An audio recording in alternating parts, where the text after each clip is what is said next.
नमस्कार। News track के इस खास कार्यक्रम में आपका स्वागत है। मैं हूं राजकुमार सिंह। आज हम बात करेंगे उत्तर प्रदेश में 9 विधानसभा की उप सीटों पर हुए चुनाव की। इन सीटों पर मतदान संपन्न हो चुका है और प्रत्याशियों की जीत हार का फैसला इलेक्ट्रॉनिक वोटिंग मशीन्स ईवीएम में बंद हो चुका है। लेकिन इन चुनावों की एक खास बात यह है कि उत्तर प्रदेश के 2 शीर्ष नेताओं पर इन चुनावों के परिणामों का असर पड़ने जा रहा है और वो असर क्यों पड़ेगा, हम इसकी पड़ताल भी आज के इस बुलेटिन में करेंगे। तो जो 2 बड़े नेता हैं वो हैं बीजेपी के नेता और उत्तर प्रदेश के मुख्यमंत्री योगी आदित्यनाथ जी और दूसरे नेता हैं समाजवादी पार्टी के राष्ट्रीय अध्यक्ष अखिलेश यादव जी।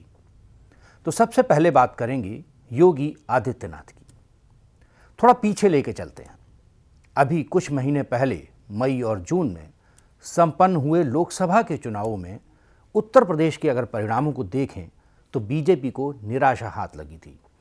बीजेपी की सीटें काफ़ी कम हुईं और वो समाजवादी पार्टी और कांग्रेस का जो गठबंधन था उससे काफ़ी पीछे रह गए। तो उस वक्त जो आकलन हुआ उसको लेकर तमाम तरह की बातें सामने आईं। पहली बात तो ये सामने आई कि बीजेपी आलाकमान और उत्तर प्रदेश सरकार यानी योगी आदित्यनाथ जी के बीच में तालमेल नहीं था। बहुत सारे ऐसे कैंडिडेट्स को लोकसभा का टिकट बीजेपी ने दिया जिन्हें योगी जी नहीं चाहते थे और वो लोग हार भी गए।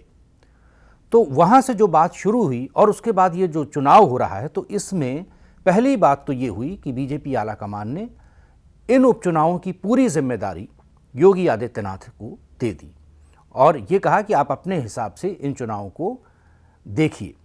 और आप देख भी रहे हैं इस चुनाव का जो लगातार जो चुनाव प्रचार हुआ उसमें योगी जी ही बड़े नेता के तौर पर यहाँ दिखे। हालांकि दोनों उप मुख्यमंत्री भी इन चुनाव प्रचारों में दिखे, लेकिन पूरी मेहनत और पूरी शिद्दत से अगर कोई लगा था तो वो मुख्यमंत्री योगी आदित्यनाथ।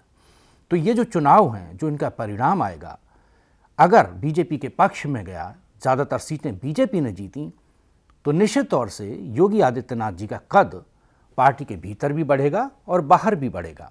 तो इस चुनाव का जो परिणाम आने वाले 23 नवंबर को सीधा सीधा असर डालेगा योगी आदित्यनाथ जी के ऊपर।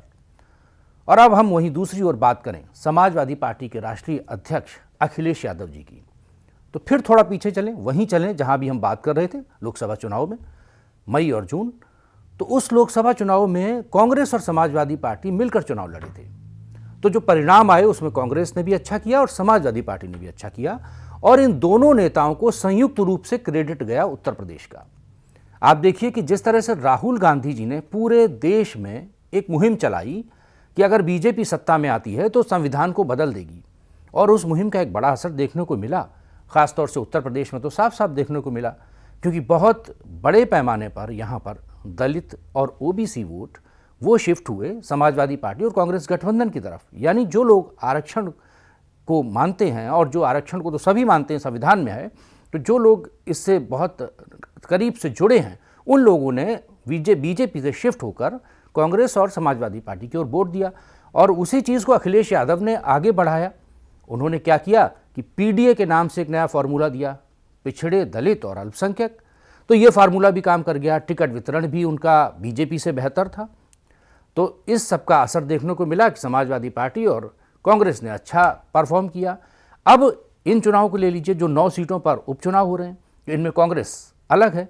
अलग का मतलब उसका कोई प्रत्याशी भी नहीं है, और चुनाव प्रचार में भी अगर आप देखें तो कांग्रेस का कोई भी नेता नहीं आया, ना कांग्रेस की ओर से आया ना बीजेपी की ओर से कोई बड़ा नेता आया। उसका एक बड़ा कारण तो ये है कि महाराष्ट्र और झारखंड में चुनाव हो रहे तो पूरी ताकत वहाँ लगी हुई है, और दूसरा कारण ये है कि उत्तर प्रदेश के अपने लोकल चुनाव हैं। तो यहाँ पर एक तरफ अखिलेश यादव जी अपना चुनाव देख रहे हैं, दूसरी तरफ योगी आदित्यनाथ जी, और यही दोनों आमने सामने हैं। तो अखिलेश जी के भी जो कैरियर है उस पर इन चुनावों का असर देखा जाएगा। अगर समाजवादी पार्टी अच्छा यहाँ पर रहती है, आगे निकलती है, तो निश्चित तौर से ये माना जाएगा कि कांग्रेस अगर नहीं भी हो पूरी तरह से सामने से एक्टिव, तब भी समाजवादी पार्टी अच्छा करेगी। पीडीए चल रहा है, और कहीं कुछ कमी आती है तो सीधा सीधा असर उनके ऊपर पड़ेगा। तो 23 तारीख का सबको इंतज़ार है। उत्तर प्रदेश के दो बड़े नेता जो एक दूसरे के सामने, एक दूसरे के खिलाफ इन चुनाव में सीधे सीधे खड़े हैं, उन दोनों के ऊपर इन चुनाव परिणामों का असर देखने को मिलेगा। वो असर उनके ओवरऑल राजनीतिक करियर पर तो होगा ही, लेकिन योगी जी के ऊपर, उनकी अपनी पार्टी के अंदर भी उनका कद क्या रहेगा, इस पर चुनाव परिणामों के बाद ये भी थोड़ा सा निर्भर होगा। और अखिलेश जी और कांग्रेस के संबंध कैसे रहेंगे, उनका क्या स्थिति रहेगी, उसका भी असर हमें चुनाव परिणामों से देखने को मिलेगा। तो आप इंतज़ार करिए 23 नवंबर तक का, और उसके बाद फिर पता चलेगा कि जो हम लोग चर्चा कर रहे हैं वो कितनी हद तक किसके पक्ष में गई।